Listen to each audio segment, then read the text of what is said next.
আমি সবাই হরিনাম করি, একাদশী রাখি, আমি পোশাক সব ঠিক আছে, মানুষের নামে বদনাম করি, সিটারি করি, বাটফারি করি, আরেকজনের রেখে ফেলি, তাহলে হবে না। নীতি শুদ্ধ করতে হবে। সবার আগে কি নীতি শুদ্ধ। যার নীতি শুদ্ধ তাকে কেউ ঠকাইতে পারবে না।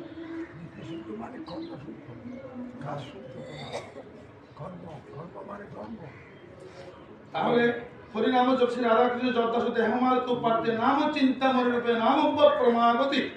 এই হরিনামের পরম গতি। নাম অন্য প্রতরম নাস্তিক কি বলছে, নাস্তিক কি অমঙ্গল।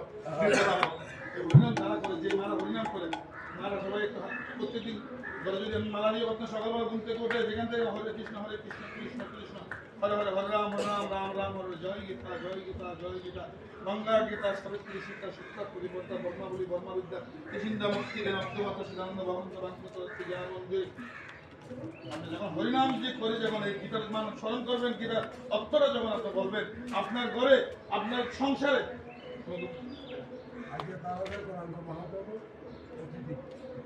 এখানে পুরা মহাপ্রভুকে এখন বিদায় দিচ্ছি। গত কালকে ছিল, এর আগে সন্ধ্যা থেকে এখানে পুরা মহাপ্রভু প্রসাদ পেয়েছেন, বস্ত্র পেয়েছেন। পুরা মহাপ্রভু বলছেন একজনকে, আর আমাকে এক ভক্ত বলছেন পুরা মহাপ্রভুকে কোথায় পাবো, আমরা পুরা মহাপ্রভু কিভাবে পাবো, কিভাবে খাওয়াবো, কিভাবে পড়ছে। এখন আমি বলছি পুরা মহাপ্রভুর 500 দিনের মধ্যে মহাপ্রভু এসে ইনিরা আপনার এখানে প্রসাদ পেয়েছেন, অর্থ পেয়েছেন, বস্ত্র পেয়েছেন, কীর্তনী হচ্ছে মহাপ্রভুর পার্শ্বদ। মহাপ্রভু বলছেন কীর্তনীয়দেরকে সম্মান করলে, ভালোবাসলে আমি তাদেরকে ভালোবাসি। সেখানে আমি যাই, যেখানে কীর্তনীয়দেরকে ভালোবাসে না, সম্মান করে না, আমি সেখানে নাই।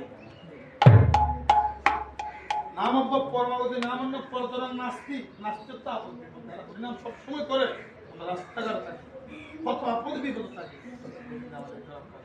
নামজ্ঞ পরমাগতি নামান্য পরতরং নাস্তিক তসমস নাম উপাসনা। এই হরিনাম যদি আপনি সঠিকভাবে করে, যদি শুদ্ধ করেন, আপনার রং কাপড় করতে হবে না, বাবা বিলম্বিত হবে না। আপনার ভিতরে সাধু, সব সাধু উপরে রাঙিয়ে না, ভিতরে রাঙিয়ে। আচ্ছা যাক, আমরা এখন এই মন্ত্রটা পাঠ করলে আমাদের দেহ থেকে পাপ নষ্ট, পরিণাম শেষ।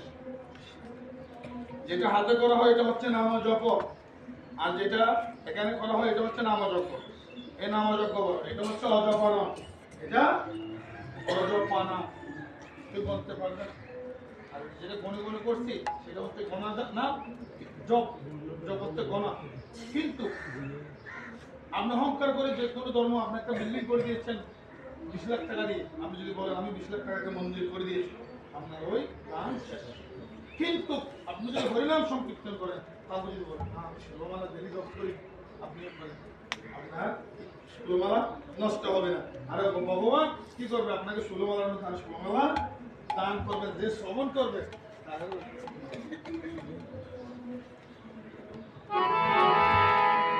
আমার সাথে বলবে সবাই, নাম যজ্ঞ মহাযজ্ঞ হরি কলম সনাসনম কৃষ্ণ চৈতন্য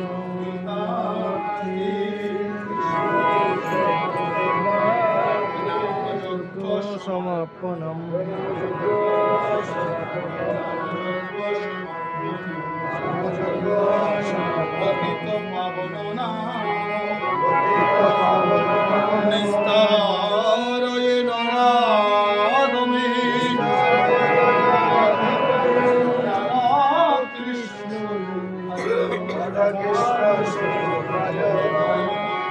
রাধা কৃষ্ণ এক হয়ে এই ভক্তদের জন্য, কলিযুগকে উদ্ধার করার জন্য গৌরাঙ্গ অর্থ হচ্ছে রাধার আরেক নাম হচ্ছে গৌরা। রাধার আরেক নাম গৌরা। গৌরা অঙ্গ, কৃষ্ণের প্রাণ দিয়ে এক দেহ হয়েছেন গৌরাঙ্গ, সেই জন্য বলছে গৌরা অঙ্গ। রাধা কৃষ্ণ স্বরূপ পেয়েছেন চৈতন্য। রাধা কৃষ্ণ একদম চৈতন্য রূপ ধরে হরিনাম দিয়েছেন আমাদের এই কলিযুগ উদ্ধার করার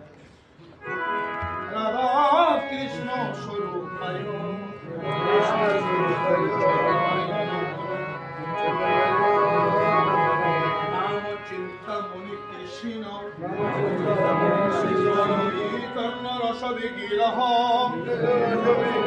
নিত্য শুদ্ধ পন্থিয়াতে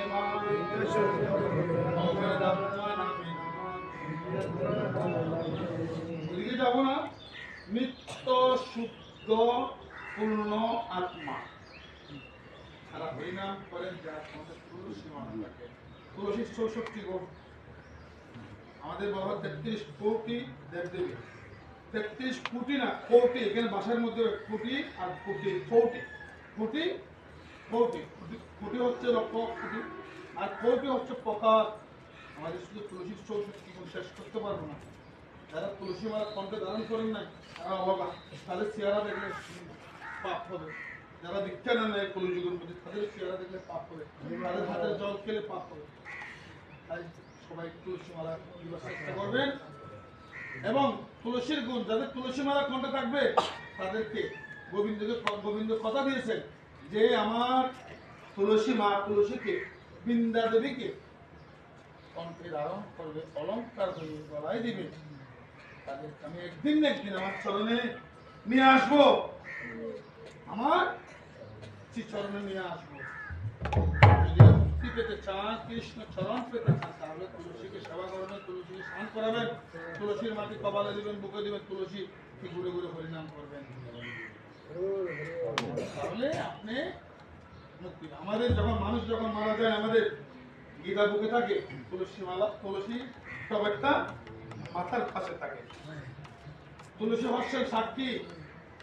গোবিন্দ প্রশ্ন করবেন, এই ভক্ত, এই লোক কি কৃষ্ণ সেবা করেছিল? তুলসী কি মিথ্যা কথা বলতে পারবে? একটা মিথ্যা কথা বললে মহাপাপ। তুলসী তো মিথ্যা কথা বলতে পারবে না। যদি সে ভক্ত হয়, বলবে হ্যাঁ, একটু করে যদি তুলসী কণ্ঠে যদি একটু মালা খেয়ে একটু যদি কখনো যদি তুলসীকে প্রণাম করে একটু নয়ন জল দিয়ে তুলসী ওই পৃষ্ঠে, এই যে পৃষ্ঠতে লাগাই দেয়, আর যদি সে যদি তুলসী সেবা না করে, অনেক আছেন তো বাবা, ছেলে মেয়েদেরকে মানুষ করেন, বিল্ডিং করেন, করেন, ব্যবসা বাণিজ্য করেন, নিজের জন্য কিছু করেন না। যেটা কবে তুলসী মেলা দিবেন, সন্তান করবেন, কীর্তন করবেন, হরিনাম সংকীর্তন করবেন, সেটা নিজের জন্য। এই যে দরজায় যেমন আমার ভাই বলেছেন, আমার ভাই কি অভাব রাজীবে, আমার বাবাজির কি অভাব প্রদীপ বাবুর, সে বলছে অনেক জায়গায় 10 টাকার জন্য বিস্কুট দাঁড়িয়ে আছে, লজ্জা লাগছে। ভিক্ষা করার তো কি নত অহংকার ত্যাগ। এই দেহে যে অহংকার থাকে, এই হরিনামের জন্য আমি অহংকার ত্যাগ করে, হরে কৃষ্ণ, অহংকার ত্যাগ করে ভিক্ষা করার জন্য, এই যারা অহংকার ত্যাগ করে ভগবানের জন্য নাম জপ করে, হাত পা টিপে ভিক্ষা করতে গ্রামে গ্রামে, তাদেরকে ভগবান কি করবে? অবশ্যই সেটাও একটা ভজন, সেটাও একটা ভজন। তাহলে কি বলছে? অবৈত আত্মা নামে নমামি, যারা হরিনাম সংকীর্তন করে সদাই কৃষ্ণ কৃষ্ণ বলে, আর তাদের গোবিন্দ সবসময় বসবাস করে। বৈষ্ণব হৃদয়ে সদাই গোবিন্দ বিশ্রাম, গোবিন্দ কহে বৈষ্ণব মম প্রাণ। কি বলছে? করবো না,